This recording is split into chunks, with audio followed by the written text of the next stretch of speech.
Right, quickly into the newspapers. Let's look at the front pages. We'll start off with the Business Day now. Business Day leading with Northam up for grabs after offer. And this is a story where the PGM producer opens up the race after bid from SA rival.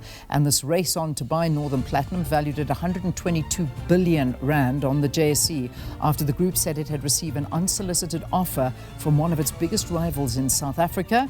The potential transaction is set to test the market's appetite for big transactions in the platinum group metal sector. All right, love letters between the platinum producers. Let's see what goes on there and what happens. This is another story there. Unions in dark after GEMS suspends principal officer.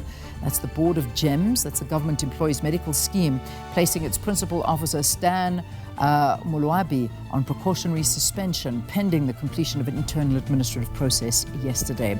Brazil's president Luiz Inácio Lula da Silva attending a Soldiers' Day ceremony and military parade in Brasilia yesterday. That's the main photograph.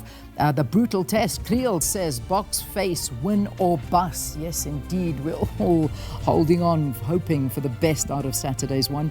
MTN revives airtime lending after cleanup.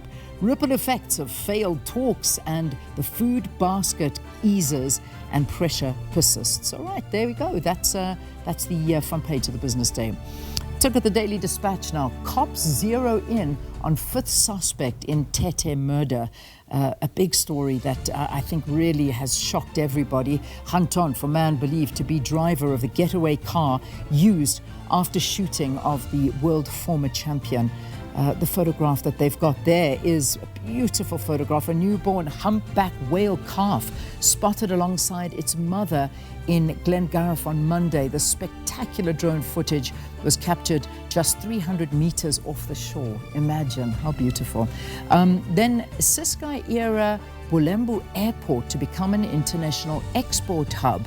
That's according to Oscar Mobuyane, the Premier in the Eastern Cape, says the provincial government has been given the green light to operate Bulembu Airport outside Konse as a cargo hub and intends using the facility to export agricultural products and support the struggling automotive sector. And then funding approved for Biko Family Inquest legal team. So state funding has been approved for their legal team, and that's a very big injection for that legal process. Okay, let's leave it there. That's the front page of the Daily Dispatch. Let's have a look at the Cape Argus now. Disciplinary action over alleged 10111 failure. This story is the call center operator is facing internal disciplinary proceedings following allegations that an emergency call reporting a fatal mob attack in Dunoon was not handled appropriately as questions mount over whether police could have actually intervened. The complaint relates to the killing of 4 people whose bodies were discovered in an open field near the N7 off-ramp on Malibongwe Drive in Dunoon on Sunday. So that investigation continuing.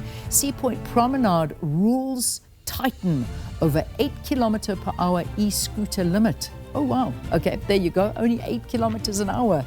That's an interesting one. And funnily enough, there is somebody, the city of Cape Town, tightening the rules on the electric scooter. That's somebody on an electric scooter as their main photograph.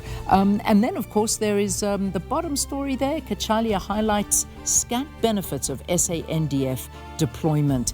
And he's talking, saying that they stated from the very beginning that the deployment of the soldiers in the supporting role to the police was not a long-term solution. So that's what the minister was saying in that capacity. Okay, let's quickly look at the Sowetan as we wrap up the newspapers, and you can take a look at the rest of them. Cat's web unravels. This is where things got a bit interesting yesterday. After evading questions about his financial dealings, Matlala's links to key figures come under scrutiny at the Madlanga Commission, and a WhatsApp text shows a 3 million rand payment to late taxi boss Msibi, with Tembisa Hospital looting suspect Maumela listed as the reference. And the 2 pictures alongside Kat is Msibi and Maumela. Arrest warning for anti-immigrant leaders, and Pali to Safa, why lesser pay for Pitso? And that is the front page of the Sowetan. Let's take a look at the rest of them. I'll be back with your news at 7.